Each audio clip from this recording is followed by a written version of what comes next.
My name is Kris Gethin, and what I aim to bring to you is inspiration, motivation from clients, everything that will allow you to evolve as a human being.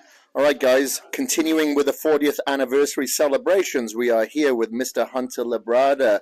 Good to have you on board, mate. Now, the one thing that I think is very iconic here is that your father used to wear Better Bodies back in the day, and now here you are representing Gasp and Better Bodies on its 40th anniversary. How does that feel? And number one, and number two, is Pops going to come over here as well at some point? No, yeah, man, it's super incredible. For those of you that don't know, give you a little bit of history this week. Obviously we're celebrating the 40th anniversary of Better Bodies. One of the very, original people at the Better Bodies company, the one responsible for all the photography, a lot of the artistic direction was, Brian Moss. And Brian Moss was actually the one that took the photo of Lee in that original Better Bodies stringer. It's actually hanging up on the wall over in the office. So, to be with the same company, 25, 30 years later, that my father was with, and to be continuing to work with them, and celebrating a 40th anniversary, it's crazy. It's really cool. It's a cool position to be in. Lee has been up here a bunch. He's not going to make it up here this week. We actually have our Lee Labrada Classic in Houston coming up this weekend, so we're all hands on deck getting ready for that show this week. Right, okay, got it. Now, obviously, you've been part of various companies, as you are with, Labrada as well. But what is it, do you think, that Michael has brought with Gasp and Better Bodies that is different to other brands out there? Obviously, there's a large community here. We've got the camaraderie, which is phenomenal. But he has a different vision that I believe to a lot of brands out there. Is that something that you agree with? And if so, what is it? No, I completely agree that he's built a really unique culture here. At the end of the day, this is a business. Businesses are supposed to sell products and make money, and typically they're sponsored athletes. I know you hate that word, Michael. I'll get to that point. They're sponsored athletes are simply, marketing tools. It's, if you aren't hitting your numbers for several months in a row, it's, see you later. And, with the athletes, if they get a better deal that comes along, it's, see you later too. And, with Gasp, speaking for myself, I've been here, 5 years now. And, I've seen it, go from it being, a really selective little group of, really high-level bodybuilders to a group that still has that really high-level bodybuilder and competitive athlete to it. But we've opened it up to, people that are not, might necessarily be the same level on stage, but they're the same in terms of their dedication to the lifestyle, their dedication, to their endeavor in the gym. And, it's been really cool to see Michael really, put a lot of energy into making everyone's journey thrive. It's not like he's just been, behind Branch and Johnny and me and Martin and Keon and, like the heavy hitters he has on his roster. It's everything very much so is geared towards, the team. It's not like he had, his 5 or 6 athletes out this week and, showed us a good time. He took 30, 40 people to all of these crazy events. He's not making money on it. It's definitely an expense, but he's always been one to, go out of his way to give us really cool experiences. And it's been something really cool because, like you said before you passed me our little joint mic is, I have had the privilege of working with quite a few companies, and while I don't have anything, I just clicked this. Did I do something bad? Oh, is it gone off? I accidentally pressed the button. We do have a backup mic.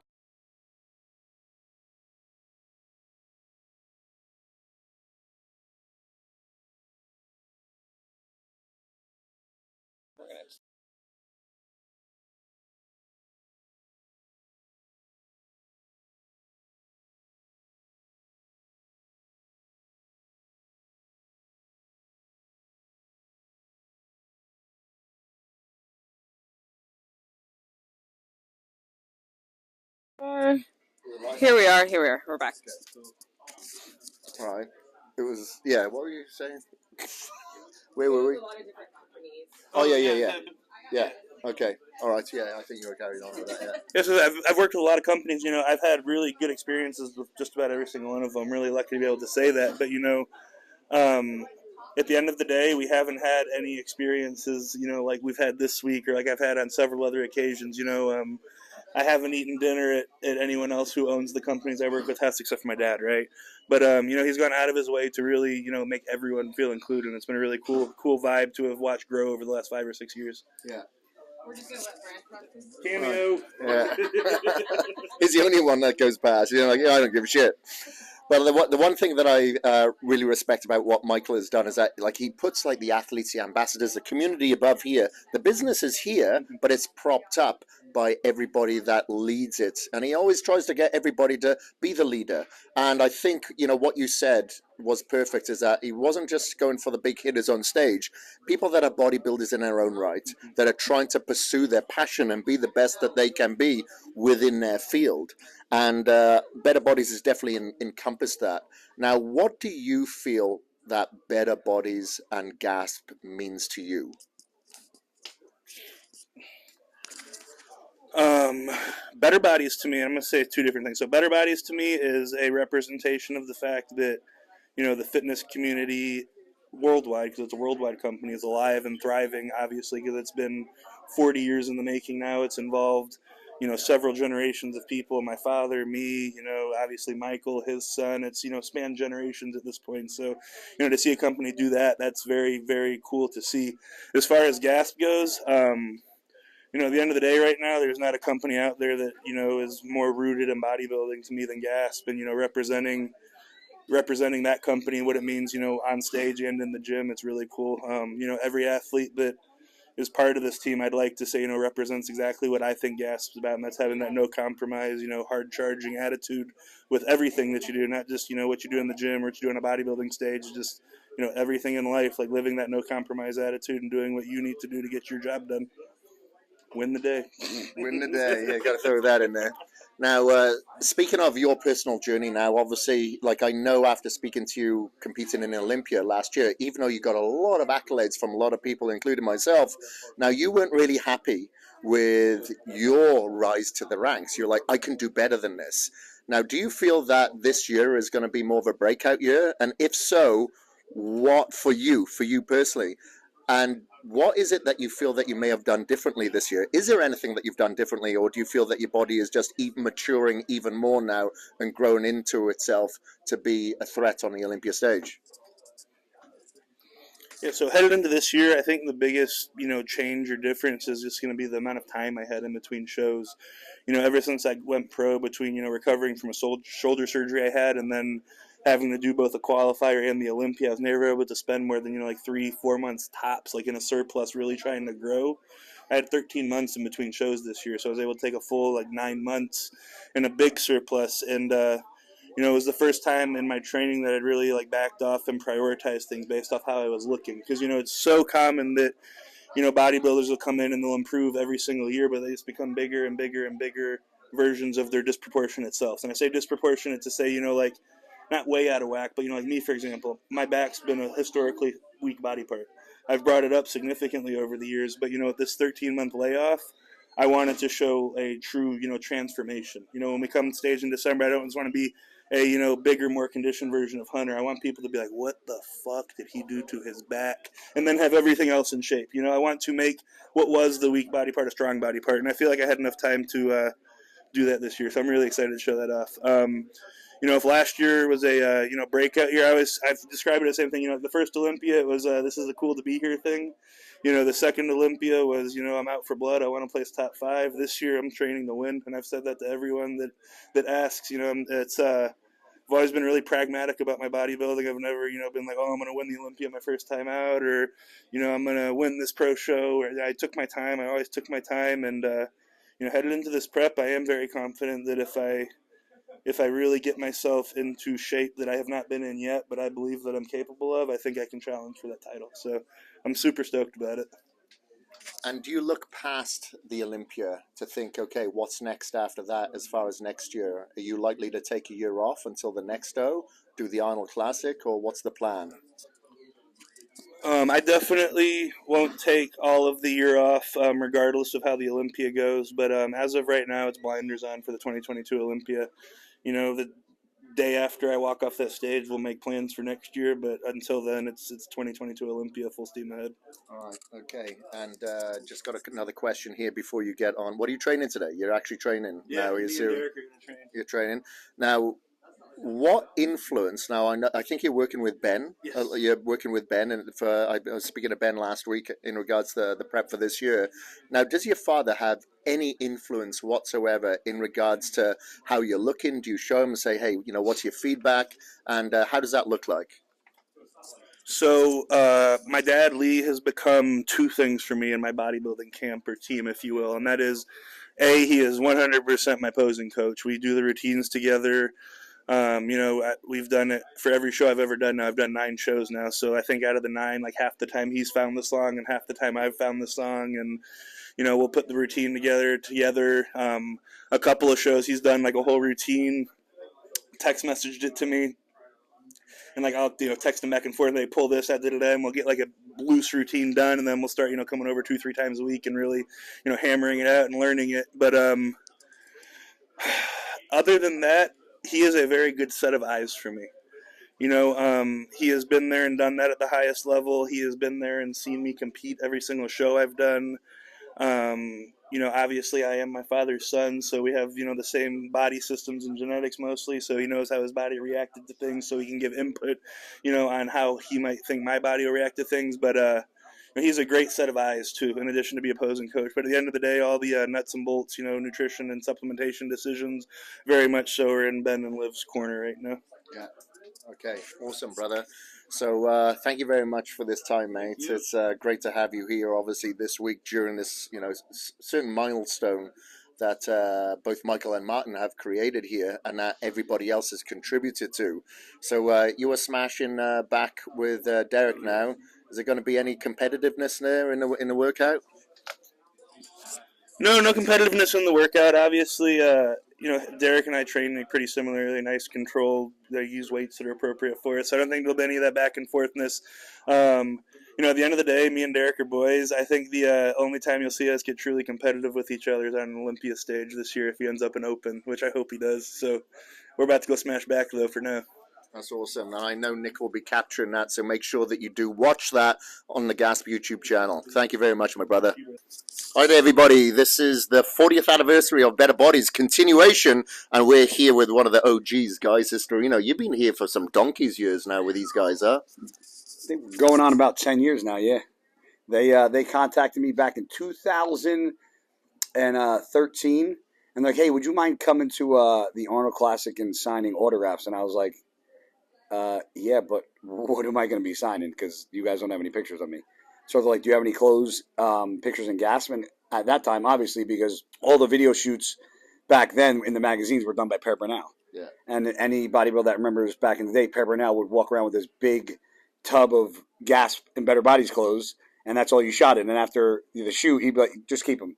So those were the things that I had pictures of, so I sent them in. They put the Gasp logo on it. I showed up at the booth, signed pictures at the Arnold Classic, and literally after that, the rest, they sent me a contract, and 10 years later, still here.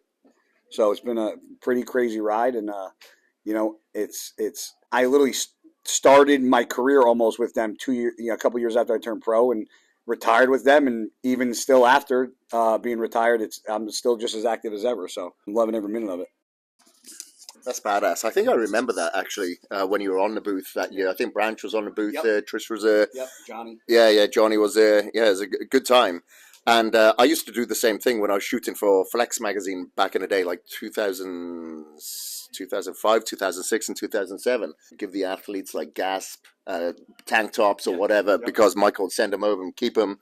And it was a great way of getting a brand out there, obviously, and they did really, really, really well in doing that. Now, obviously, one thing that we notice is that there's a lot of brands out there that were hardcore. They've been hardcore, but they kind of either collapsed. You'd have a couple of brands like Animal that kind of stood the test of time. And this company is one of the very few that has done so as well. But you'd have like the hardcore athletes like your Johnny, like your Branch Warren back in the day. But now you see people in the gym. They don't necessarily look like IFBB pros. Maybe they'll never attain IFBB pro status, and maybe they don't want to. But everybody has that hardcore mentality, which I like about this community. What is it that attracts that? I think first and foremost, Michael Johansson has done a very good job with building not a clothing brand, but a community based around a clothing brand. And when you base a community around a brand and a vision that he had. His vision wasn't just about making a clothing brand. It was about building a community of hardcore individuals that were passionate about the gym. Bodybuilding is a byproduct of being in the gym, and the Gasp and Better Bodies brand that Michael has, at this point in my eyes, he built kind of like an empire with it. There's been a lot of ups and downs. There's been some years that were better than others, but in the past, I would say 3 years, we really turned a corner as a company that is really community based. I mean, we travel all around the world. We do the Iron World tours, and Michael does a great job of showing that this brand is built around hardcore bodybuilding, hardcore training, and he stuck to that no compromise attitude and work ethic and visionary, and he never really drifted from that path. And I think that's why this company is not only still growing, I think that's why it's still sustaining, and that's why I believe that this company will be one of the brands that sustains in this industry as long as this industry stays alive. There's a lot of brands out there that they scale really quickly, they become big, but they'll never leave a legacy. No. This is definitely a brand that will leave a legacy. There's no doubt about it. And one thing that I do respect about both Martin and Michael is that they don't waver. You could question something, and they'll debate, but there's good merit to it. And neither are scared to actually speak up and disagree and kind of stick to their path. Like, there's been a couple of times where I've doubted Michael's decisions, but like, he sticks to it. He doesn't get influenced either way unless it has merit. And he always sees it through until you go, aha, that's what you were getting at. And if Michael does something and it doesn't work, or he thinks he could do it better, he's very humble and he doesn't mind saying, okay, I did it this way. It didn't work out how I wanted. What could I have done better? He is one of the only owners of a company, and I think you can attest to this too. He cares more about what the team members think, the athletes think, and the community thinks over sometimes what he thinks. He thrives on feedback, good and bad. He's not a guy that sits in these meetings and wants to be praised and hear, oh, your clothing's the best. This, everything. We had meetings where we were like, we don't like this. This doesn't fit the right way. This has to get fixed. And he's like, I agree. It's been 20 years. We got to fix this. So he trusts the people that he surrounds himself with. And I think that is very important. And he really is a true testament of time, because he's been around for going on 40 years of Better Bodies. And obviously Gasp is not far behind.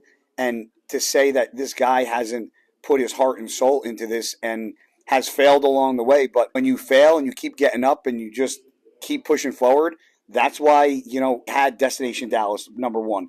That's why he built Destination Dallas in Allen, Texas.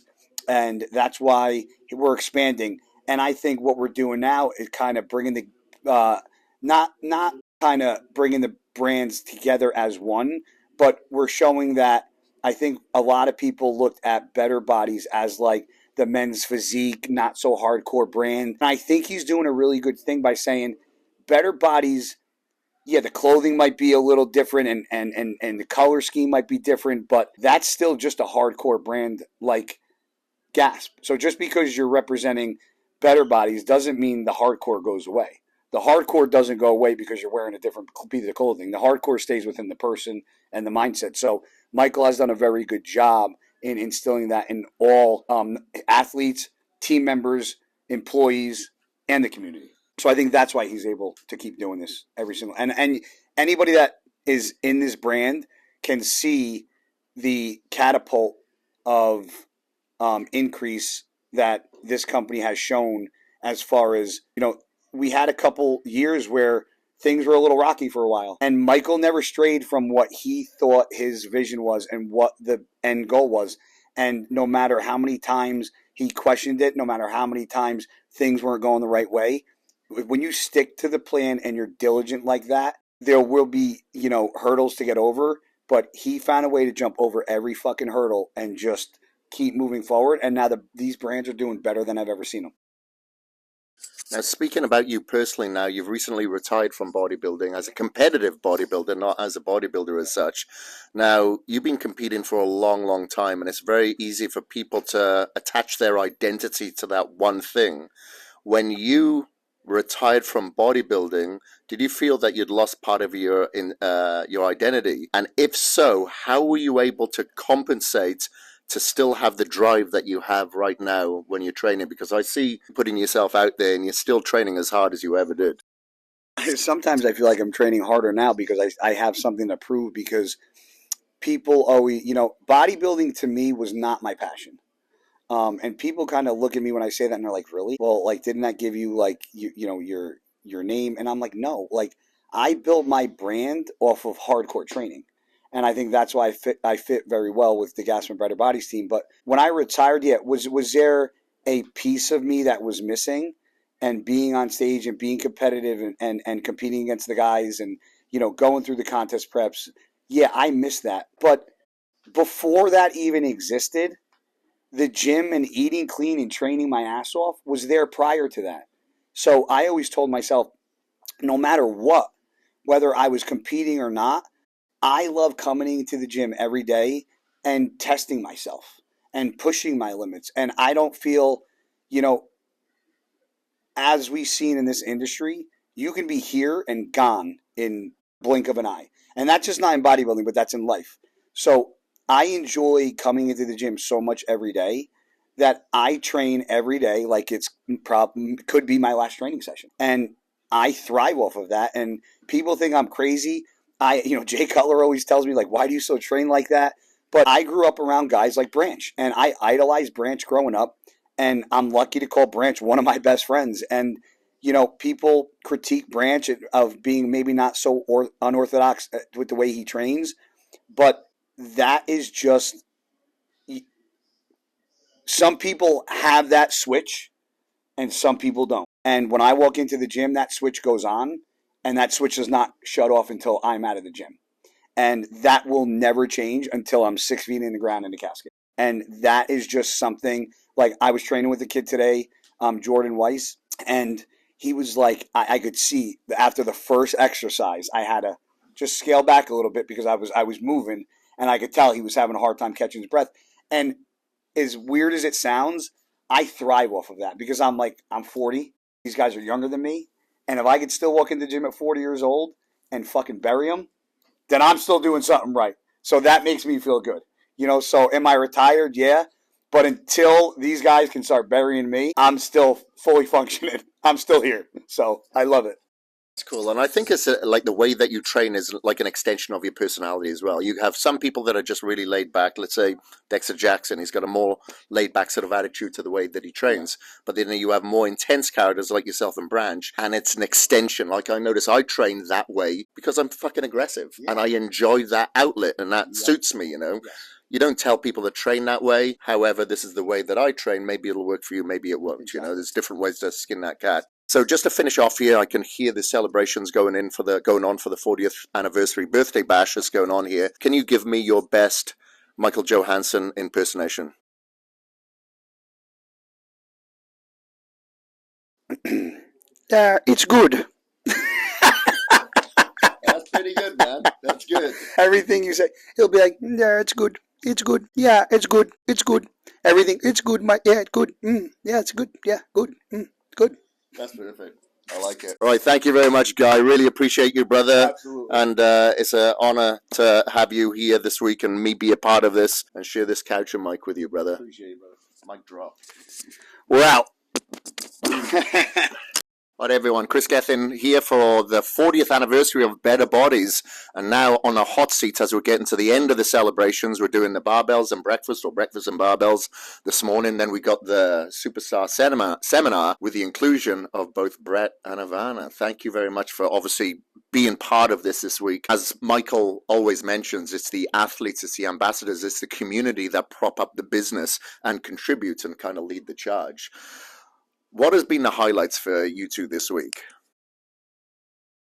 Well, I think the highlights for this week, especially celebrating the 40th, and having Brian Moss here and just letting the community know what Better Bodies is truly about. And we know we're always spreading the word with the Iron World Tours, and GASP is always kind of a highlight, but this week has been solely about Better Bodies, which, last night was very emotional when they were discussing about, what it took to create this community and all the people that were involved. And so it's been a very special week to just know that like this is one of the best companies out there, and especially coming from the community, but also coming from me as an athlete to be a part of this team. It's truly very special to me because we get treated so well, and we're all just one family together, and no one is better than anyone. Doesn't matter what your status is in competing or what you're choosing to do with your path of life. So for me, it's really solidified that this week that it's all about all of us as individuals, and then we all come together as a family. So it's been a wonderful week.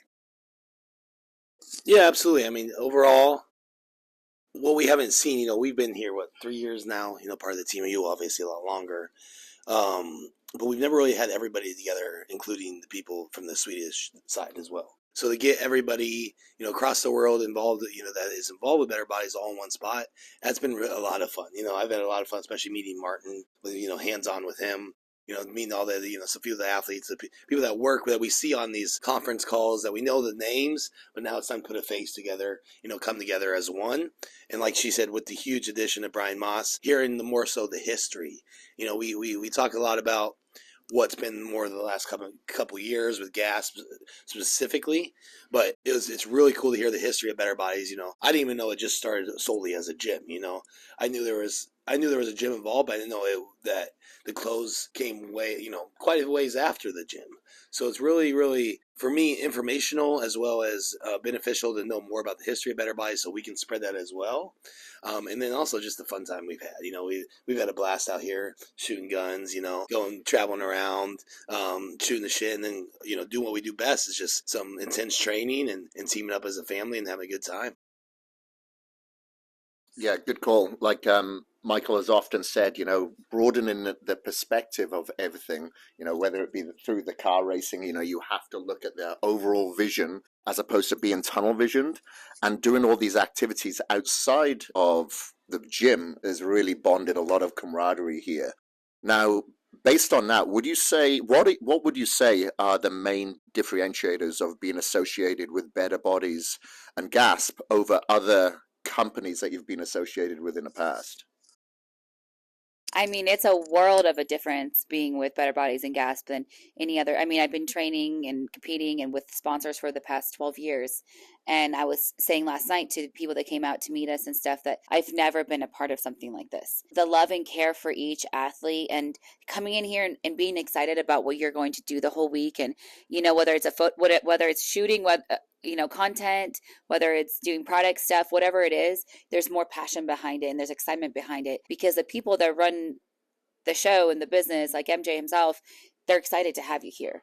And they love you and respect you. And, we give each other hugs and we tell each other that we love each other.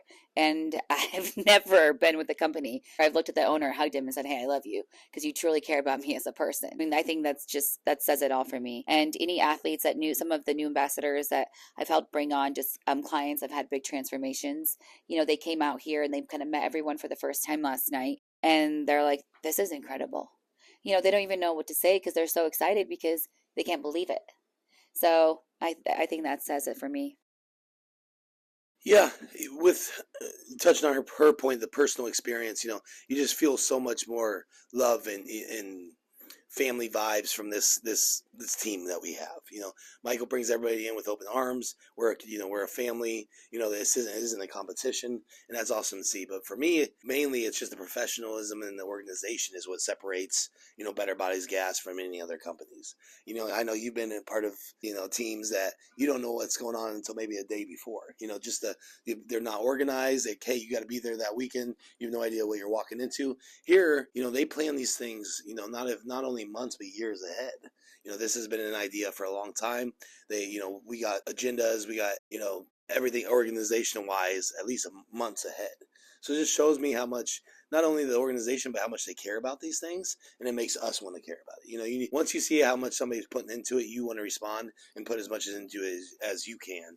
With other companies in the past, it's like, you can tell they don't really care. So I'm not really going to care. I'm only going to give about 50%. Here, whenever we come down here, we know what to expect. And we bring 100% energy, we bring 100% focus, and we bring 100% just, love for what we're doing down here. Huh? I said, and they feed us. Yeah, they feed us well. Feed us very well. Yeah. And, you were both part of the product meetings the other day as well. And I think it's absolutely phenomenal how the athletes are heard as part of their contribution to the business. Like there's probably, you can't think of any other company or supplement company that'd say, hey, we're formulating this product. Can you be part of that formulation? It doesn't really happen, which makes it very, very unique. Now, going on to more of a personal front now you've been in the Olympia, I think 5 times now, correct? Now, what's your goal now moving forward with you physically and competitively? And you guys have just moved to Florida, so what's that all about as well? I'll start off first with the competition. Yes, I've been competing professionally for over 10 years now, and I have been to 5 figure Olympias, and it's created who I am as a person. It's built me up, not just in the fact of, looking good and all of that, and learning how to eat and all those things, but more of who I am as a person and finding my identity in my life through the sport and just knowing where my passion is in my life. And that's to be surrounded around women and to help them grow, not just physically and all of that, but more mentally, and just to know their value as a person. And as far as competing goes, it had been a very long time for me of competing, and things have changed a lot. So the last year, like I've been telling everyone, this is my 2nd week of training upper body, and I used to have one of the greatest backs in the figure category, and that was what I was known for, and all of these great things. And I took that away from myself in the last year because, I thought maybe I wanted to take another route. So I really had to take some time to evaluate where my passion was in my life and what I loved. And I was like, I love just training hard. So that's where I am in my life right now. And if I choose to compete again, then that's what I'll choose. But right now it's more of just enjoying what started this, and that's the lifting part, and doing that every single day. I don't have to be on stage to do that. So right now I've been undecided. And as far as Florida goes, yes, we just moved, and it's been a lot of adjusting. And, again, we're stepping out of our comfort zone and and doing something different, just like we did when we moved to Colorado 4 years ago. And it's hard. I mean, if people who are listening to this have done it, it's very hard. But also, I think life is short, and you should take those opportunities in your life, because no matter what, it's going to teach you something, and it's teaching me a lot right now. And I'm just embracing that. And we own a home, so I've been doing a lot of mowing the lawn and all that kind of stuff, so making sure my husband doesn't burn any calories. So yeah, I'm going to give it right over to him. Well, I've got a specific question for you. Like, so the cardio isn't part. The mowing is not part of the cardio, I guess. I know, but I can only do one, either backyard or front yard at a time, or else I'll lose 6 pounds of water. Right. You know what I mean? Well, so now, obviously, you're prepping now, or you will be going into prep. You caused some ripples at the Arnold Classic. Now, you've definitely made some leaps and bounds over the last couple of years. More than anything, you've really taken yourself to that next level of unbelievable size. You've got the great symmetry, you've got the shape and balance. Now, what I've noticed as of recent, there seems to be more of a return and a comeback to extremely heavy lifting, but obviously with good form. Now, do you feel there's like a resurgence now with real heavy compound lifting to really take the physique to that next level? So absolutely. I mean, that's a great question. One of those questions that we see surfaced everywhere, and that everybody needs to know a different answer. In regards to that, it all starts with what you said first, was with precise form. So once you get the form down and build your way up there, you want to go as heavy as possible. And for me, I don't quite train like Branch, where we see he's just, doing 20 reps, crazy, kind of using multiple muscles, just flinging the body around a little bit with a little bit of English that we call it. Mine's a lot more controlled. And, that's where I've seen the most growth. And I feel like I've made the most progress these last couple of years. But anything comes down, everyone asks what's your training split, what's the best types of practices. But I think it all comes down to, personally, to intensity. Putting it, I don't think a lot of people, especially what maybe even watching this, truly knows, and this is what I have a lot of discussion about, truly knows what a set to failure is. You think you do where you're like, you think, I'm tired, I'm done, but to truly get to failure, it's like you feel that fatigue, you feel that tired, you think you only have one more, and somehow you find four more. That's true failure. And that's where I learned those principles, from Branch, watching him train, from many of these guys here. And, I applied to my training these last 3-4 years. And I contribute a lot of my growth, my development into the open class, through the training with precision, with accuracy, and then doing what I need to behind the scenes with nutrition, recovery to grow from that response. So that's where I'm at. Like you said, I am starting to prep here pretty soon. I'm still building my way up, making my stamp into this open class. I've done 2 shows in the open, and it was, second in Chicago and 6th at the Arnold. And so now I still need to get that, that victory. And that's part of the reason, it was kind of my call to move down to Florida, just because we saw how much it leveled us up when we moved to Denver initially. And it was because we took that risk to go out there, buy in fully into this lifestyle, into this business. So now, this is the next step where I can be around my coach down there in Florida. I have some business ideas that are taking off right now that, that they're going to be helping me with as well. And it's just the next chapter of our book, and so it won't be a permanent one, especially with that humidity down there that we're talking about. But this will be a good step that we need, and that I need personally to make that leap, in the competition side of things. And I think, right now we're in a great spot, and, training's going really well, like you said, with bringing that strength and that intensity. And then now it's just about putting it all together here ahead. Yeah, I think I had this discussion with Branch yesterday, is that a lot of people out there think, and we're not being condescending towards anyone, but they think that they train hard. But very, very few people actually train hard and understand that intensity. I've trained with Dorian many times back in the day, and that really gave me a schooling of what intensity was. Because if you look at anything on paper, it's like, one set's a failure, what's this all about? And then when you realize what that set is, with that intensity to failure, it's like, okay, light bulb moment. So putting that out there, I think it inspires a lot of people, which is absolutely phenomenal. Now, just going back to the Better Bodies, because I know we've got to wrap up here soon for the Superstar seminar. What does Better Bodies now mean to you? You've learned a little bit more about the history. We did know that they put the branches out there, but now they've really put those roots down a little bit deeper. Sure. To me, personally, Better Bodies means it's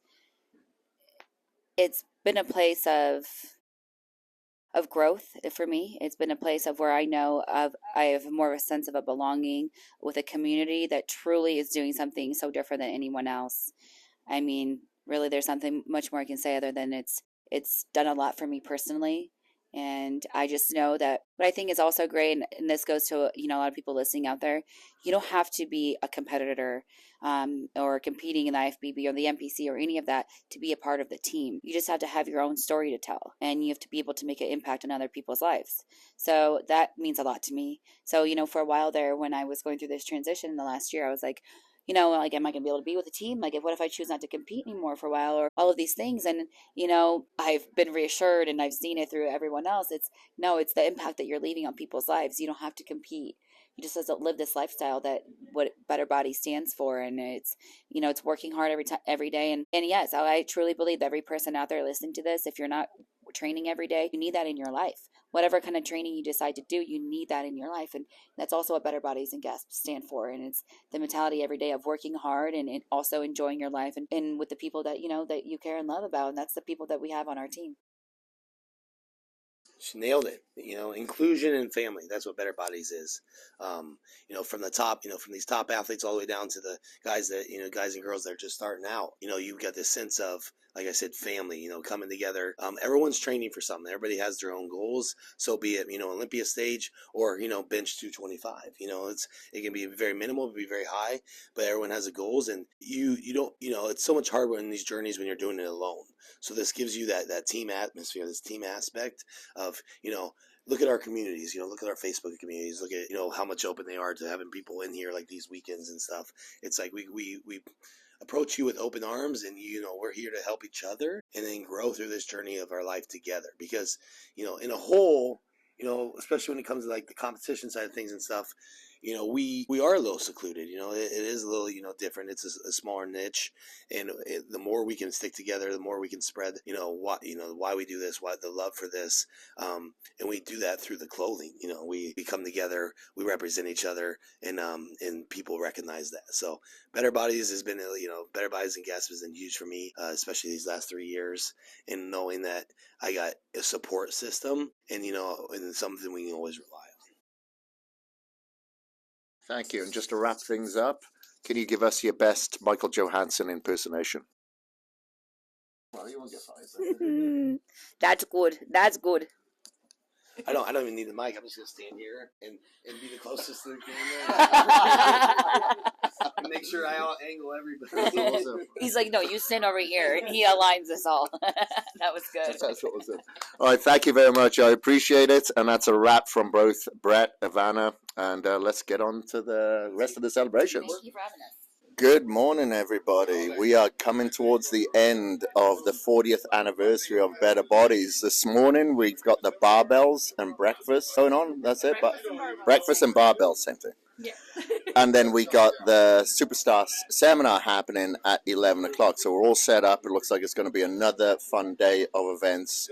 And I'm sat here opposite Joanna. Could you tell everybody what your role is here at Gasp and Better Bodies, and how long have you been here in the office? I have been here for about, 7 years. 2014 I started with Better Bodies. And I'm an athlete manager right now, and I do whatever needs to be done. Take out the trash, pick orders, make orders for you, dress you. Everything that needs to be done, I do. So as the athlete manager, who's your favorite athlete? Kris Gethin. Good answer. Wow, may keep you around for a couple more questions here. All right, so what's the change that you've noticed since the time that you started with Better Bodies and Gasp? What is the changes that you've noticed internally and externally? Internally, family feel. When I came on, it was much more of a corporate business. It was departments and it was run not so simultaneously. It was not so smooth. It was hard to get stuff done over the borders. Nowadays, everybody works with whatever they need to do. It's not, I'm an athlete manager and I take only care of the athletes. I go and pack the orders, as I said. I help out with customer service. I go out in the gym and stand in the front desk when it's needed. And everybody is responsible for everything. So that's the biggest change from the beginning. And you have quite a unique story on how you came on board with Gasp and Better Bodies. Knowing that you're Swedish, everybody would assume that you just started in Sweden with Gasp and Better Bodies. But that's not the case. How did it happen? No, I was already here. I came to US 2006 backpacking, and in 2013, I think, when MJ and Helena moved here, we went to TJ Maxx, me and a girlfriend of mine, a Swedish one, and we were talking Swedish and browsing the store, and Helena came up, like, do you guys talk Swedish? Yeah, we do. And that's the road it went. Helena was there to buying towels, and turns out we were just a couple of miles apart. So we started hanging out, and then MJ nagged me till I came on board and started working as part-time just. But I think it took no more than 3 months and I was full-time.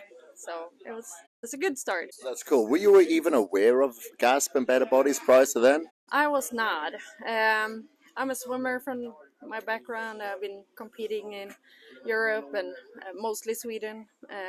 And we were in the gym, but we were not that much in the gym as you guys or bodybuilders are and fitness people are. So I did not have any Better Bodies or Gasp clothes at all until I came here. Yeah. And what is the biggest thing that you've noticed now? Obviously, it's the Better Bodies 40th anniversary that you've seen with the change of this particular brand. The change of the brand, it's a family. Right now, it's the Better Yeah. Body. I would say Gasp too.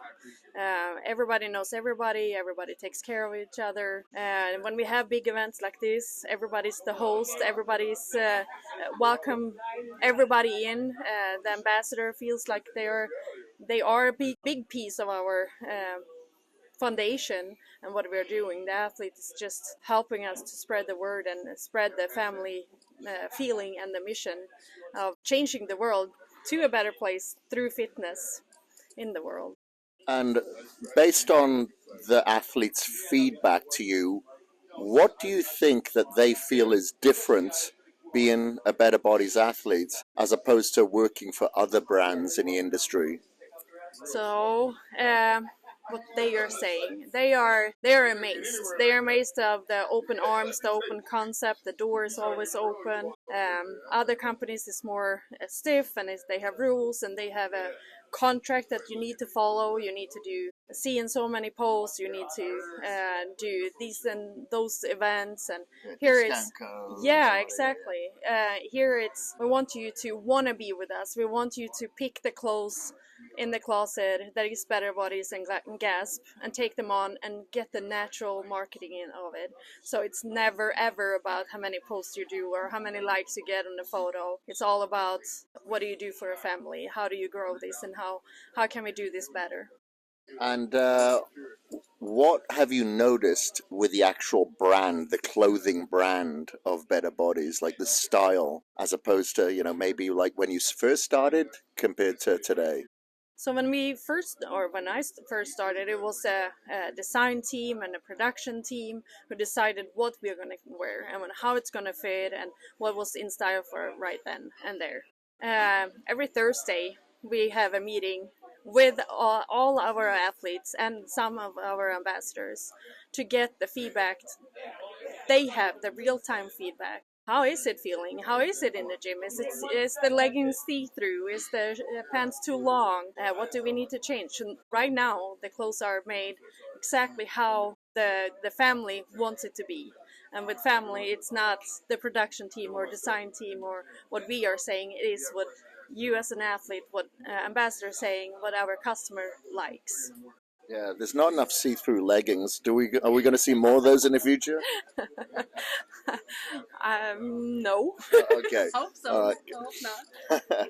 Right. Okay. So we've had a phenomenal week at all the celebrations, the things that we've been doing here all week has been a lot of fun. The feedback from everybody has been awesome. Now we've been doing a lot of things outside of the gym atmosphere. That's the majority. Been car racing, shooting at Branches Range. There was tours at the Stockyard and the Cowboy Stadium. Why is that? Why is it not more like gym focused, but a little bit more external activities?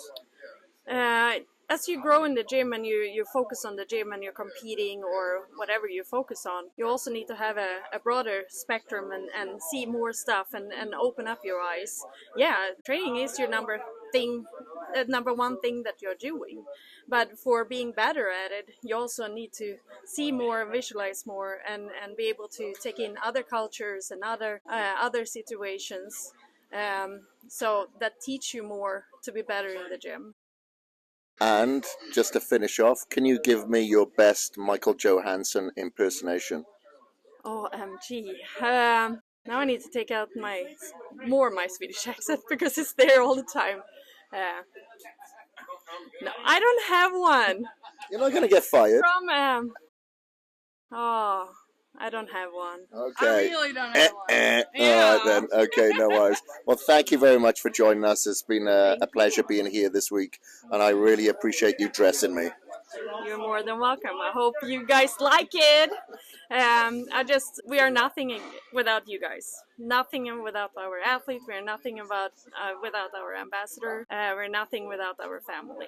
So this is not us doing this. That's you guys who are doing it.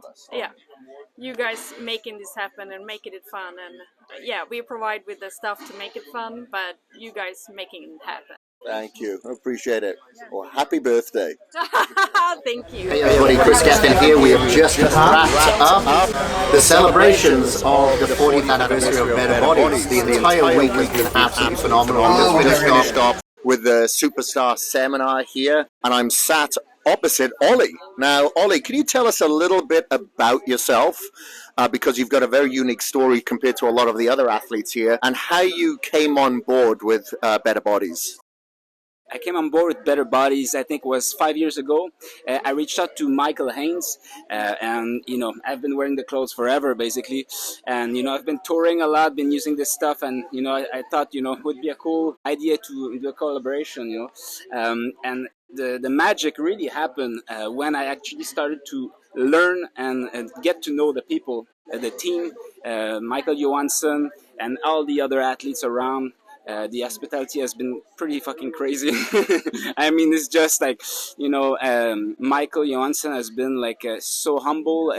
Every time I came on tour, he invited me. I could even visit like the offices in Sweden. It's been just like very, very cool. And today was another day that proved how just like a brotherhood this whole thing is. And people are there for each other. People are sharing their knowledge, their experience, and the camaraderie, you would say. So that's basically how I got to know the brand, but especially more the family around the brand. So you mentioned a couple of things there that I'm sure people have some questions around, where you said when you've been on tour, you've come and visited the offices both here and in Sweden. What are you talking about when you mean touring? What do you do? Okay, so touring is not elevator music. I've been touring with a band called Cataclysm for most of the last decade. I've been also touring with other bands as well. So I basically started touring about 2011 on the international level. And it's not such a, tours are pretty big. Usually it's like 6 weeks. You're on the road in a tour bus and you're just grinding it every single day. You have a show every single night. It's not like circuits like pop music. Basically, it's every single night. There's no rest. So you have to, after my first tour, I started having problems, starting having numbness in my fingers. And I figured, there's something wrong. Maybe I have carpal tunnel syndrome. Maybe I have bursitis. So I went to see all these different therapists. They basically told me I had not enough muscle mass to like withstand the punishment of the beating of hitting drums every single day. Is very heavy because it's metal music, so you have to play hard, you have to make the instruments sound good, so then you have to hit hard, because it's not like jazz music where there's a lot of dynamics. You have to be full on all the time, and so night after night.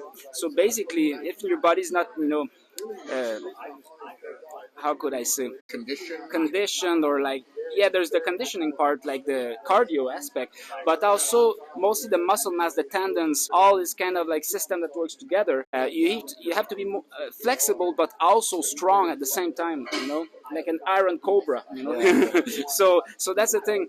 So basically I started training to fix my problems, because all the therapists would like not the shrinks. I mean, therapists like physical therapists, massage therapists, acupuncture. They're agreeing that the only way to get rid of that problem was to gain muscle mass. So that's really what got me into training, and that's also what saved my life, because I could then, keep on, because I was literally like one step from giving up on all this stuff, because I couldn't do it anymore. And you talked about your motocross stuff and the injuries and all that. So we basically have a similar story where, you're put against the wall and you have to make a decision, and what are you going to do about it, And, nobody's there to really tell you, do this, do that. You have to figure it out for yourself, right? What works for you. So with the training, at first I had no technique and all that. And then when I started building muscle mass, I could feel the inflammation was starting to be under control. I started to, get rid of that feeling of numbness, because, this problem comes to a point where you can't hold a drumstick anymore. Your fingers will give up, as you play. So then you can't play. And there are many drummers that retire early because of that. They have to basically, give up, and they're just being replaced, like a paper tissue, and that's why the lifespan of drummers sometimes is pretty short. And that's also why you see old bands, old meaning like legendary bands, that change their lineup and change drummers because of that role. Is very, very demanding. It's not just like a guitar player where you can get drunk and go to a show. When you're on stage and there's 20,000 people in front of you, and you have 1 hour and a half to set up your whole kit, and you didn't sleep the night before because you were on the plane, people really don't give a damn why or how you feel. You need to deliver, right? So you have this adrenaline, you have this pressure, and you have to simply deal with it. So the first time obviously is extremely stressful, but the more you do it, the more you get used to it, and the more you get this kind of laser sharp focus, on getting the job done. So it's kind of like, it becomes like a mission. And basically that's how I overcame my physical issues with bodybuilding and weight. That's absolutely, that's very interesting, because I'm sure there's a lot of people that come from different backgrounds that wouldn't associate the problems that they're dealing with, like you did in your wrist or your hand, with lack of muscle or not weight training. Now, is that then how you become aware of better bodies, because you started plugging yourself into the bodybuilding community, the weight training community, and then you become aware of better bodies? How did that connection make? Well, I started to look, at the bodybuilders, at the big guys out there, obviously, and you see some of the big guys down here that are pretty big. You think you're a big fish until you come down here and you can actually see what it is.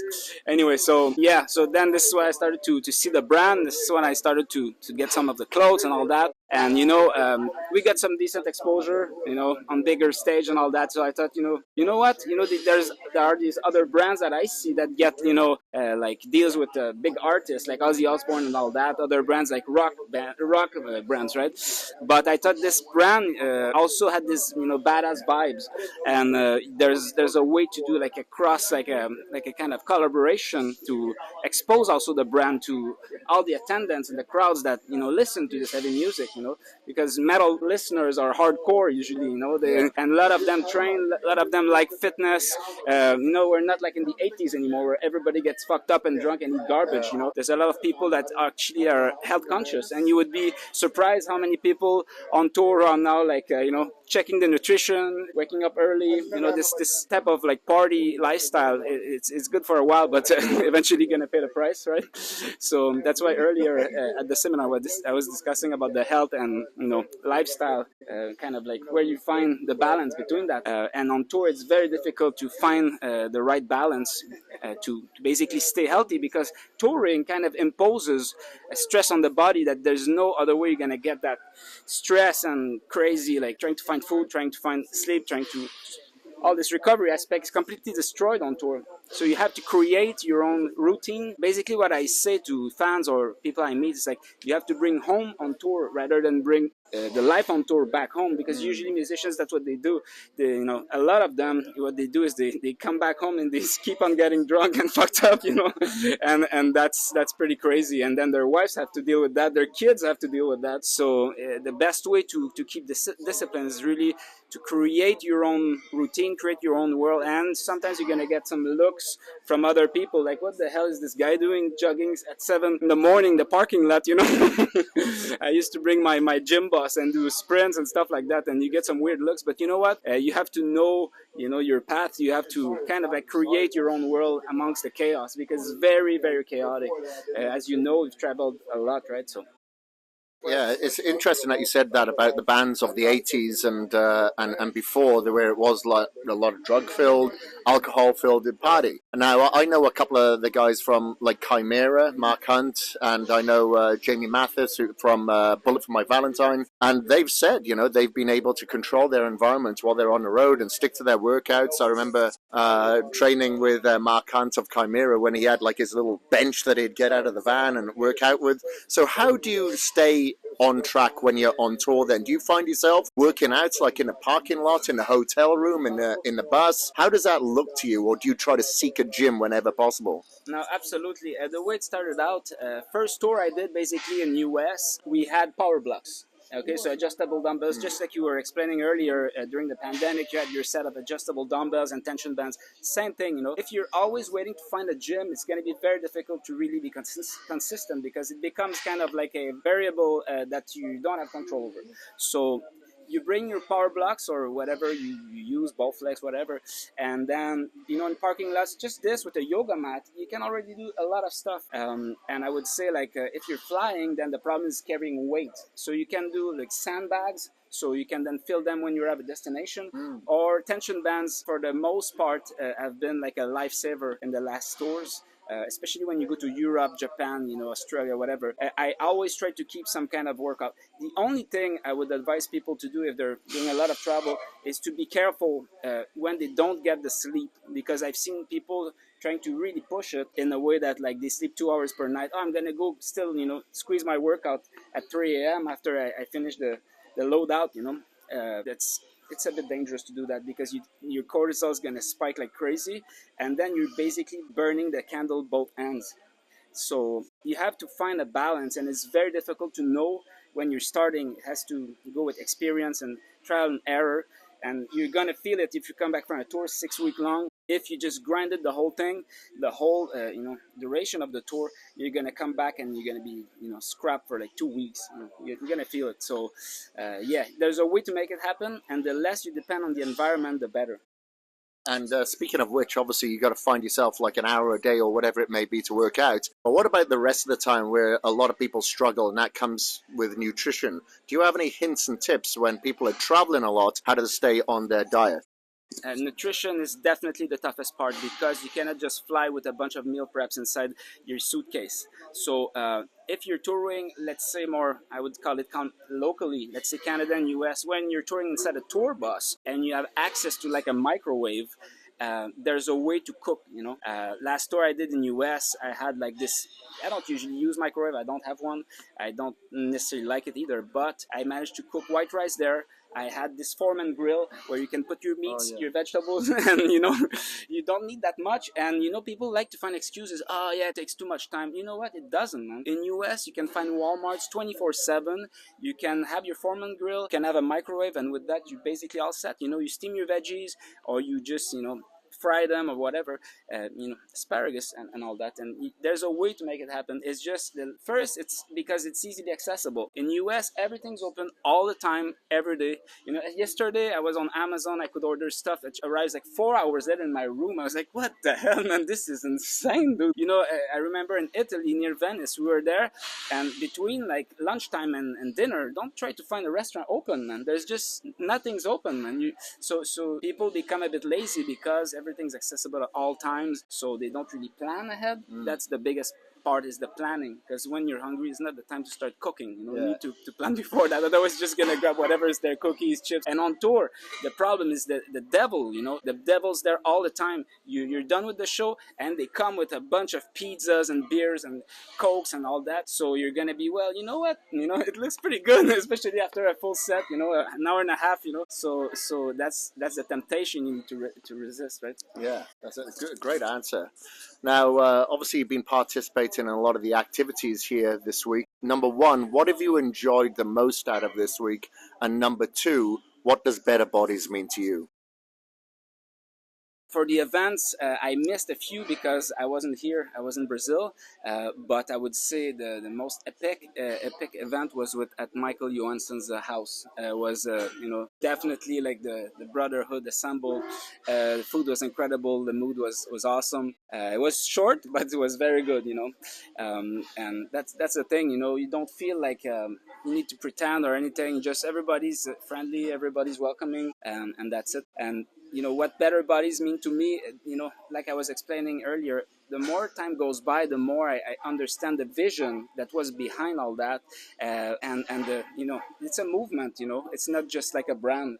And most people that just go on the website and gonna check clothes, they cannot understand that until you actually start connecting with the people around. And today with the seminar with all of you guys and Michael Johansson speak, it's an embodiment, of the value, and that's probably why the company is so successful as well, because Michael has a holistic views on things. It's not just a business, and in this world right now, people, they tend to be very seeing things like a tunnel vision.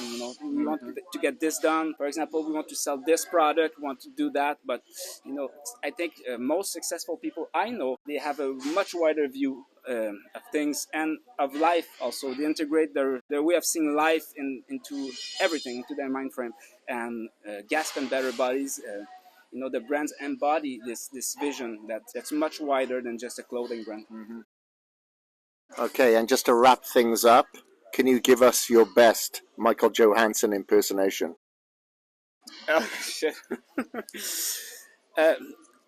First, sorry. He's so shy at the same time, but he's so friendly, man. It's kind of like I was having a discussion with his wife, and There's Swedish people in Texas. It's such a huge contrast if you think of it, because European people are usually more like reserved and all that. But here people are just like forthcoming. They're like balls out.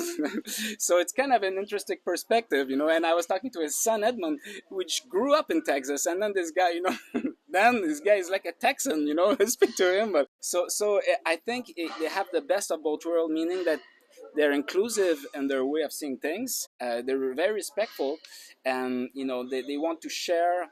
It's kind of like you think it would be oil and water, the two mentalities. Europeans too polite, a bit cold, but it's not. They manage to blend that, and that's very unique, I think. And their kids are kind of like an embodiment of that too. So congrats to the parents; they did a great job.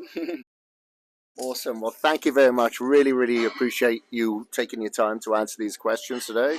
And that is it for the 40th anniversary Better Bodies parties and get together. Thank you. All right, so we are at Branch Warren's Range. It is range day today. So part of the 40th anniversary of Better Bodies has been various activities. That's nothing to do with bodybuilding whatsoever, but it is all about bringing people together, the camaraderie, and having fun. So today we've been shooting at Branch Warren's Range. We wanted to do this interview with Shaun down there, but it's just way too loud. I'm like partly deaf after today. How have you been doing, brother? And how have you been enjoying the week so far? It's been great. I love coming down to Texas. For some reason, it's super hot down here right now, but I should be used to this. Being from Jersey, right now it's about 80 or so, give or take. But I was having fun. I love coming down here, spending time with you guys, the athletes, the team. It's just a great week, and to celebrate a big milestone with Better Bodies being 40th year anniversary, that's huge, And I've been with the team now for 4 years, and from day one to now, they've treated me just the same. Taking good care of us, bringing us all down here, making us feel welcome, getting us food when we need it, taking us to different events like this. I couldn't ask for a better team. Now, the one thing that becomes quite common amongst conversation, I think, of Better Bodies athletes is that they always say, and gasp, obviously, is that it's like a family. Do you feel the same way? Like people come here, like, we meet each other, we just chat. It's kind of like, like it is an extended family, which is, unfortunately, a little bit rare amongst certain sports and bodybuilding. Where here, I feel like that camaraderie that they used to speak of in the 70s and 80s is really back with Better Bodies. No, you said it best. This is completely different than what I'm used to. I've been in the industry now going on 17 years. I've been I work with several brands, companies, organizations, all been great. This is probably one of the first times where I felt like this isn't like a standard contract type of program. And literally, again, like I mentioned, from day one, it's like, hey, let me know if you need anything, whether I'm in prep, off season, go check on myself, check on my family. That's the one cool thing is they actually brought my girlfriend on board as far as supporting her, sending her apparel when she wanted it or when she needed, things like that. So, I definitely agree. It's very rare in the industry to find that. And the one cool thing I told my girlfriend is, I'm never leaving gas Better Bodies. Just by the way we're treated, the way we feel, it's just an awesome feel. I totally agree with that. And look, we're having fun this week. We're going shooting, car racing, and then Cowboy Stadium yesterday. It's pretty cool stuff. Now, like you said, you've been with Gasp and Better Bodies for a while now. What does Gasp and what does Better Bodies mean to you? It's funny, I hate going back and forth about this, but I remember as an amateur bodybuilder coming up, I used to see all the Branch Warren ads, seeing all the the gas clothing, and damn, I want to be a part of that one day. Obviously, as time goes on, you become more in the industry, learn more about the company, and you get the opportunity to work with people like this. So now being on board with MJ, yourself, Guy, Branch, as far as Better Bodies, it's like I said, it's just a community of people who support one another, have that love and passion for the fitness industry. When we say fitness, it not necessarily mean get on stage. We can have, boxers, we can have gymnasts, we can have, all types of different sports and activities, all under one roof. The main thing that we all do is that we support one another 100% without any question. Yeah. So. And it's like Joe Weider back in the day, I remember having lunch with Joe Weider, and he said that his aspiration was to get bodybuilding mainstream, meaning he wanted everybody working out. Not so much the bodybuilding competition, and now, we see gym clubs on every street corner. Yeah. And what is different here, same thing, he had a broad picture, MJ has a broad picture. It's not a clothing brand. That's part of it. And what is built the brand, the way that he sees it today, is the community, the athletes, the ambassadors. It's not the business first. Everything such as the athletes, ambassadors, community props up that business. And I see the growth in it. And you don't see it as something that's kind of diluted like other brands that you may see out there. It's like the roots are deep and it builds that community of belonging together. Like I remember when we bumped into each other at Flex Lewis's gym. Yeah. It's like, oh yeah, you're kind of part of the same team, part of the same family. And that's pretty cool like that. Now going towards you now personally, are you in prep now for the Olympia, and what is your goal? I'm assuming it's number one. But what is your goal to bring differently to this year's Olympia? Is it what you've done before, or have you got a different game plan in mind? So yeah, I'm actually 19 weeks out from Olympia right now, and you probably know, viewers out there probably don't know that I'm actually qualified for both the Open and the 212 class, which is something that hasn't been done in a very long time. So I'm in a very unique position right now. I reached out to Dan Solomon, who's in charge of the Olympia, and I said, hey, I want to do both. It hasn't been done, if ever. It's exciting. People want to see it. To definitely bring attention and excitement to the Olympia, something that I think we need. So as it stands right now, Dan can't give me a yes or a no. It's a discussion him and the Mannings have to have, and they will let me know once they decide what's, either yes or no, what we're going to do with that. But right now, I'm still, again, training hard, preparing for Olympia, 19 weeks out. But whether Open or 212 or both, I will be on that stage in Las Vegas. Cool. Well, you've been known the giant killer for a reason, and you've gone in the Open class before, and you've definitely slayed a lot of those giants, So now, with your style of training, you've become very well known as being the guy that just goes stupidly heavy. You're extremely strong. Is that the goal that you'll have leading up to the show? Will you back it off a little bit, or are you going in hard? Honestly, this is how I've always trained. This is what I learned, 20 years ago from the guys in my gym. We don't cut back the weight. We don't take it easy. We try to push as much as we can. The reason why I do that, because one, I just enjoy that process, right? Training hard, training heavy. And of course, I'm smart. I'm a little bit older. My body doesn't recover like it used to. But I know when to push and when to pull back. The reason why I feel like training that heavy going to the show is, for me, it preserves my muscle. It gives me that round, full, dense, hard look going onto the stage. A lot of guys don't understand that. So, I'm never going to be one of those guys that, hey, I'm prepping, I can't go as heavy, or I'm going to go to high reps and, lower weight. You'll never see that from me. What I started with, 20 years ago, what built my physique to where it's at today, which has helped me win the Olympia, is what I'm going to continue to do. Awesome. Now, outside of bodybuilding, or competing, I should say, what is it that you do to keep yourself busy, to keep you occupied, to keep you staying, out of trouble? Is there any business investments, or what else do you like to do outside of the gym? I'm a loner, man. I'm pretty boring. Bodybuilding, as bad as it may sound, is my entire life. I have a family, obviously. The newest thing that's kind of a little bit stressful, it's a new excitement, is that my girlfriend and I are expecting our first baby in December. So obviously that's a lot of stress with the Olympia being in December and her coming in December. So it's like, that's inconvenient. Yeah. No, but again, I have a great support system, a great family. They all understand what I do. We do try to get out once in a blue moon. So if my coach says, hey, go have a cheat meal, he understands that my girlfriend and I need that time out. So he'll give that to me, and we'll go out and kind of hang out. Or if family's having an event, we'll go do that. I'll just bring my food with me. But for me, man, I've always just been, a loner, always invested in bodybuilding. I love movies. I'm a movie buff, so I'd rather just sit home, watch a couple good movies and just relax. Let's see how much of a movie buff you are. Have you gone to see the new Maverick yet? No. Ah, man, you ain't no movie buff? I'm very specific with my movies. I like certain movies. Honestly, I'm not like a rom-coms Marvel kind of guy. I'm not like a super, like those 300 movies. I'm not that kind of guy. I like suspense. I like just thrillers. I like true story documentaries. I like just scary stuff. Right. That's my alley. Up my alley. Maverick is based on a true story. Is it? No.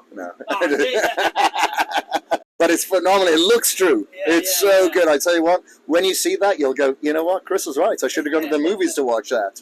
But one more question here, I think, unless you got something, Sunshine. Oh, okay. Can you do an impression of Michael Johansson?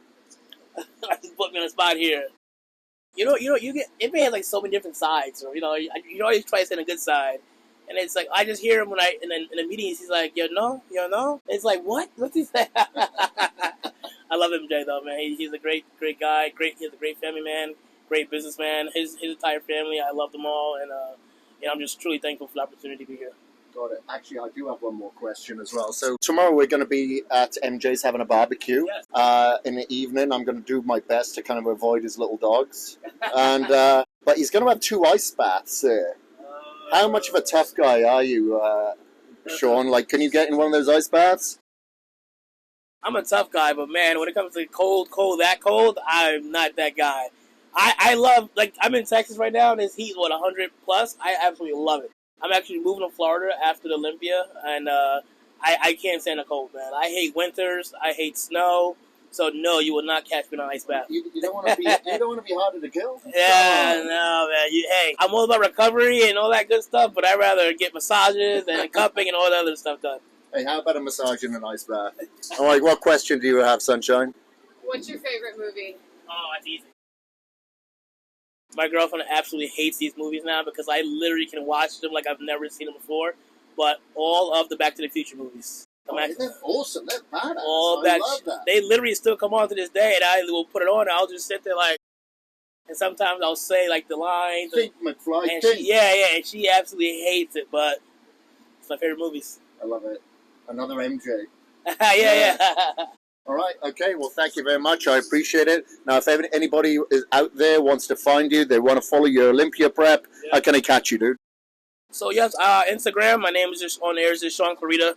Pretty simple to find me there. And I also have a YouTube that's growing pretty well right now. I have a videographer who I brought on last year who's been documenting pretty much every single week. Just various content as far as training, recovery days, food days, and things I do outside of bodybuilding. The one thing you guys probably do or do not know is that aside from movies, I'm a huge sneakerhead.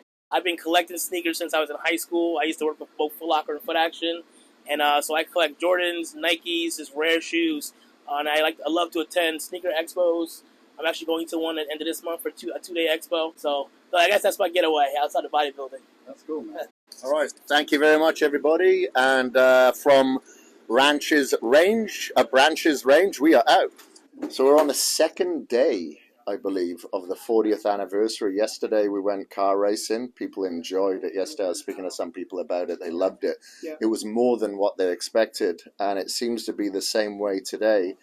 When we did the tour of the Cowboy Stadium, it was huge, absolutely massive. Now, with all these activities, this isn't really generally like bodybuilding associated, but it seems to be really good as part of like a community of camaraderie. And there's one thing that is apparent to a lot of people and myself, is that you've created much like a family here. Now, this is a part of the celebration of the Better Bodies brand, obviously. But as I've heard you say before, that you put the athletes, the ambassadors, the community here, which props up the business here. And it seems like you're doing that here with much success. At what point did you start thinking this way, which is very different to a lot of other businesses where they put the business first and they put everything else second? Yeah, I mean, am I supposed to hold that one? Yeah, it's kind of like a joint. Okay. Yeah. I don't know anything about that, but I know that you should smoke grass. Yes, exactly, yeah. No, but I think it's just, I think you should just trust your gut feeling. And for me, the gut feeling comes that,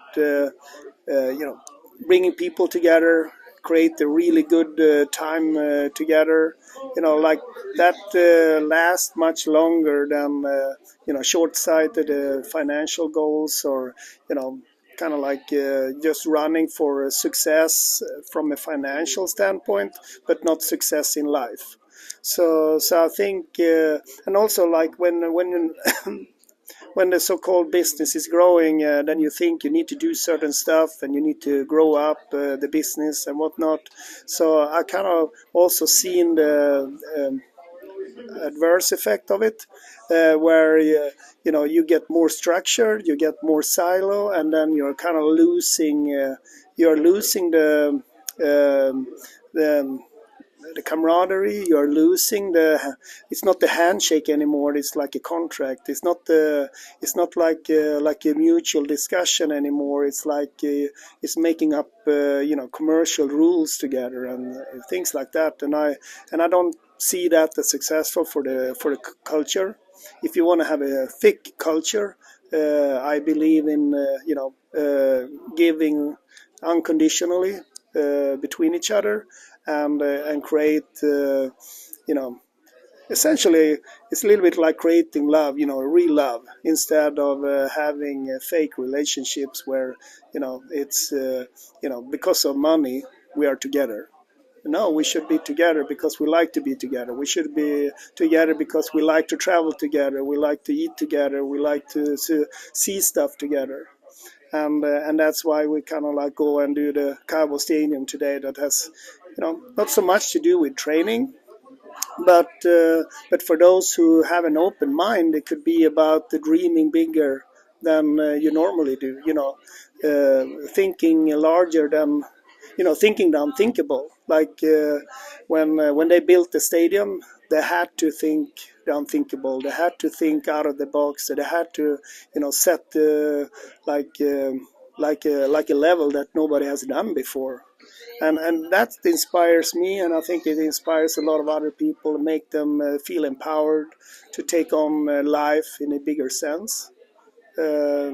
Maybe, making sure that you run life in a bigger circle than running in small circle, between, let's say your job, the gym and home, and it goes like small circles with, and I kind of don't like the saying that people say, like, keep your circle small, I feel like that creates limitation, get your shit together and make big circles and make sure that you move and touch a lot of people in life, because that will only help you to be more creative.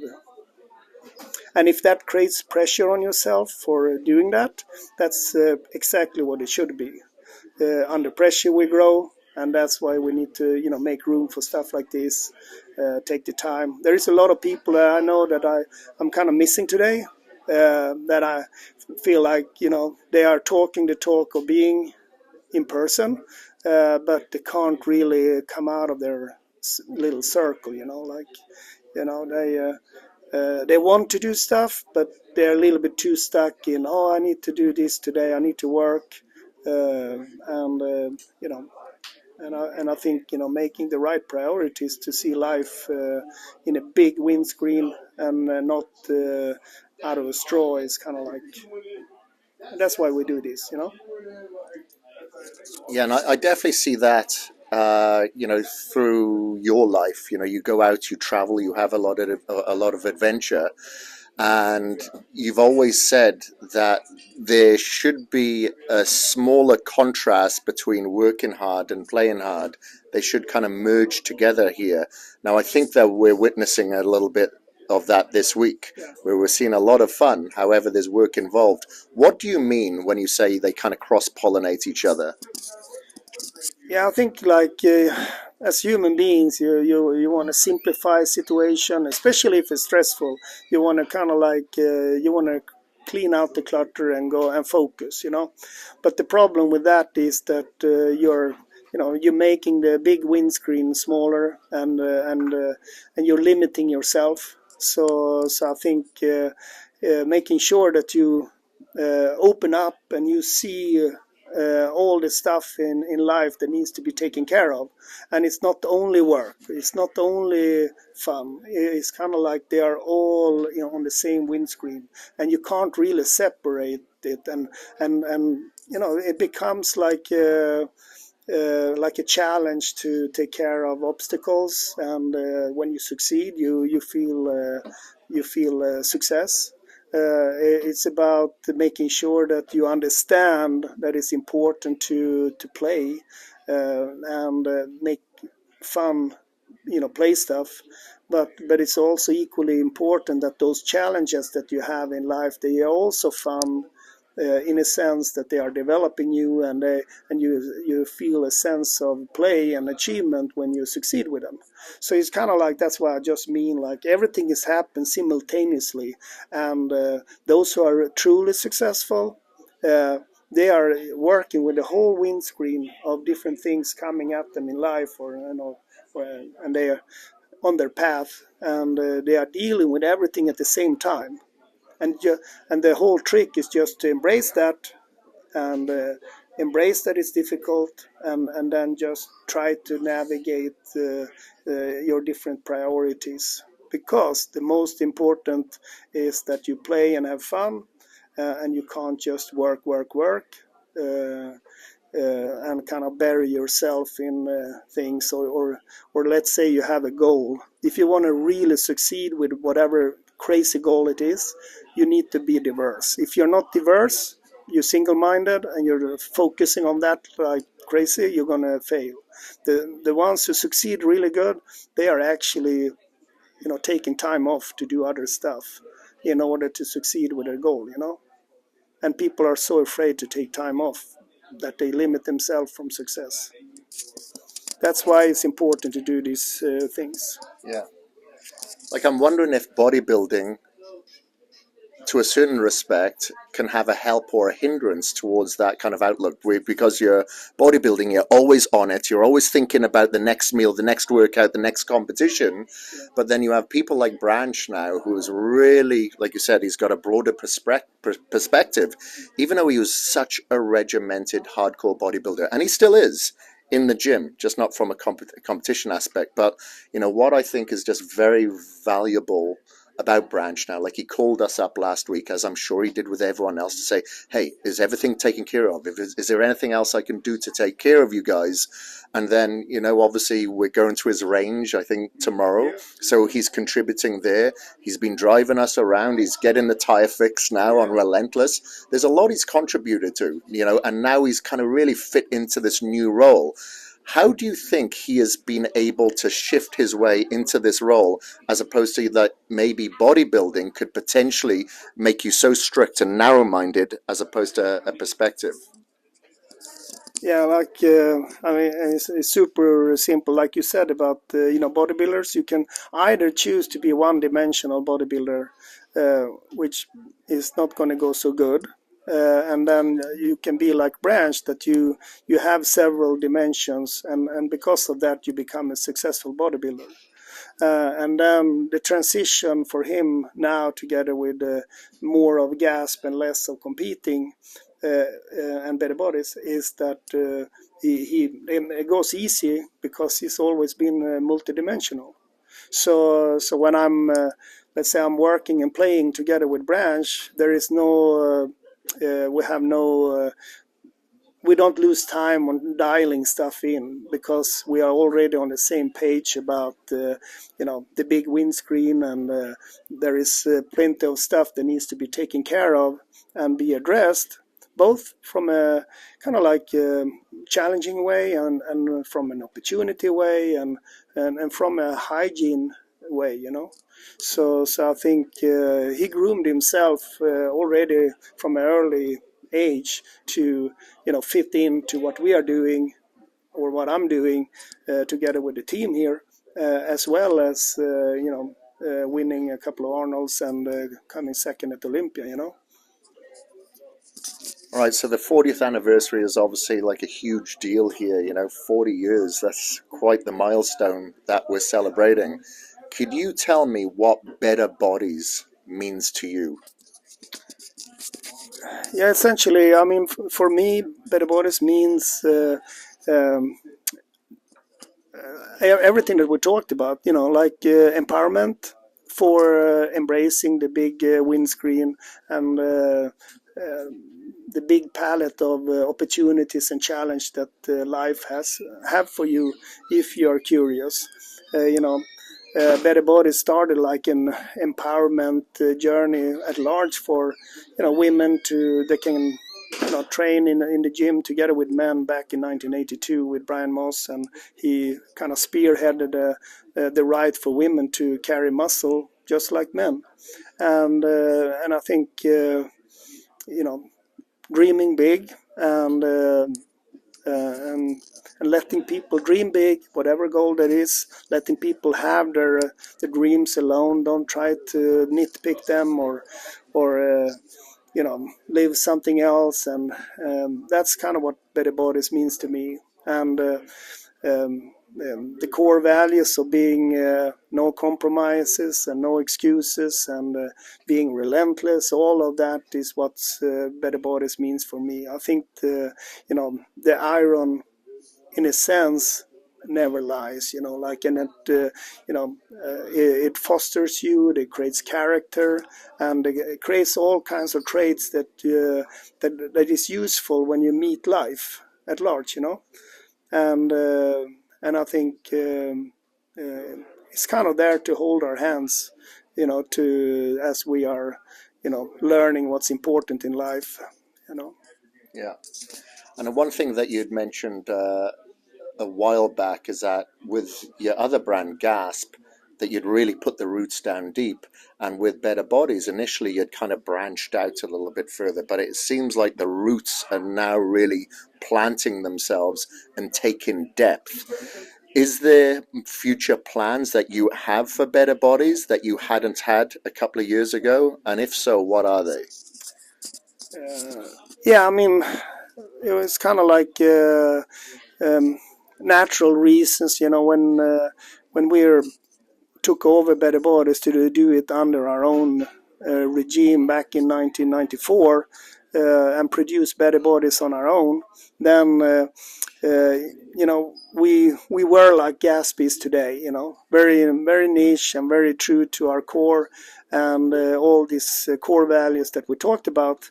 But then we had a very quick development in the Nordics on a relatively small market, and we found ourselves suddenly selling in a broader perspective Better Bodies, and the demand for it was big everywhere, So that made Better Bodies go for us more mainstream than we would like to if this was if we were in the US from the get-go. So because of the smaller market up in the Nordics, we and it's also a chosen path, to go more mainstream. And we did that for 20 years, you can say, and then 2002 we started Gasp, or launched Gasp as a bring something that anchors us in the core of where we come from. So for maybe 15, 17 years since we started Gasp, we've been having one commercial child in Better Bodies and having one emotional child in Gasp. And we had that as a strategy until a couple of years ago, and then we decided that we don't like the commercial path. It doesn't bring the right joy to our to what we're doing, and it becomes a little bit like two different wheelhouses. And I feel like together with the team that we should have one wheelhouse. We need to put Better Bodies back to where it came from. The old school Dumble is back, and we are taking possession of our role with both Better Bodies and Gasp in the core of the industry. Things that we live by and we're going to die by. So that's awesome. Well, the camaraderie that you've created is unlike anything that we've experienced, and a lot of the athletes share the same. So again, congratulations on his 40th year anniversary and milestone. Can't wait to see what the next 40 years bring, my man. But I appreciate your time, brother. I appreciate you having us out here, and I appreciate you creating this community. Yeah, thank you so much. I appreciate each and every one, especially you guys who we've been together for such a long time and doing what we love in this industry. And nobody can tell us what to do. We do our own thing, and we do it with, pride and joy and happiness and great camaraderie. Yeah, thank you. Awesome. Thank you, brother. Okay, so that is it. We are out from Michael Johansson. Thank you ever so much for listening My name is Kris Gethin, and I am out.